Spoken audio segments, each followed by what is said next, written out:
కేటీఆర్ తన పార్టీ పటిష్టం చేసుకోవడం చేతగాక మీడియా మీదనో, సోషల్ మీడియా మీదనో, ప్రాపగండా మీడియా మీదనో, సర్వేల మీదనో, ఇతరత్ర సెకండరీ ఇన్ఫర్మేషన్ తోని ఒక నోషన్ క్రియేట్ చేయడానికి తాపత్రయపడుతున్న పరిస్థితి.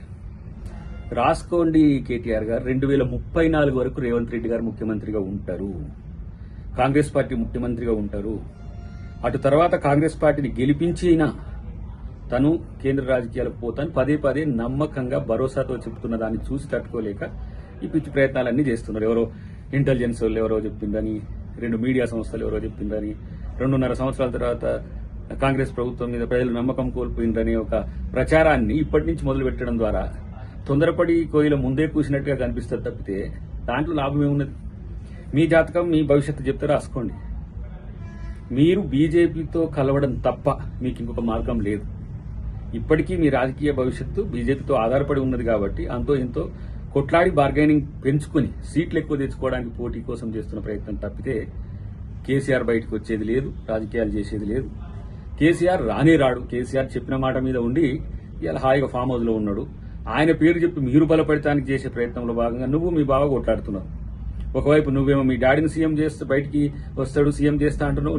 నీ మీటింగ్లోనేమో నీ అభిమానులు నిన్ను సీఎం కావాలని కోరుకుంటారు. మీ బావ లోపట్నేమో లోపల ఉన్నది నేనే సీఎం అవుతాను. అంటే మీ మధ్యనే ఒక సఖ్యత లేదు. ఇంకోవైపు నేను సీఎం కావాలని చెప్పి కవిత గారు బయటికి వెళ్ళి చేస్తున్నారు. మీ మీద మీకు నమ్మకం లేదు. మీ బావ మీతో ఉంటాడో తెలియదు.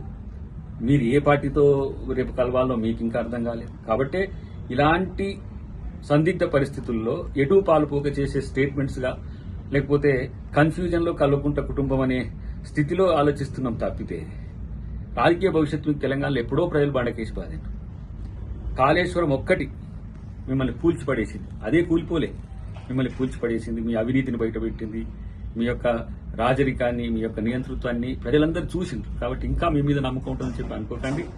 2023 మీకు సమాధి కట్టిండ్రు.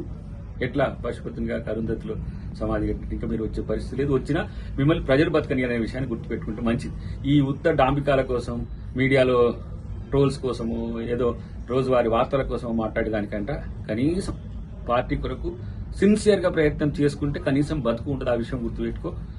కాంగ్రెస్ పార్టీ ఈరోజు రాష్ట్రంలోనే కాదు, రేపు దేశంలో కూడా రాబోతున్నది. రాహుల్ గాంధీ గారిని రేవంత్ రెడ్డి గారు ప్రధానమంత్రిని చేయాలని ఏదైతే ఆలోచన ఉందో అది నిజమయ్యే రోజుల్లో మీ కోరికలన్నీ కూడా ఉత్తుత కోరికలు అనే విషయాన్ని గుర్తుపెట్టుకుంటే మంచిది.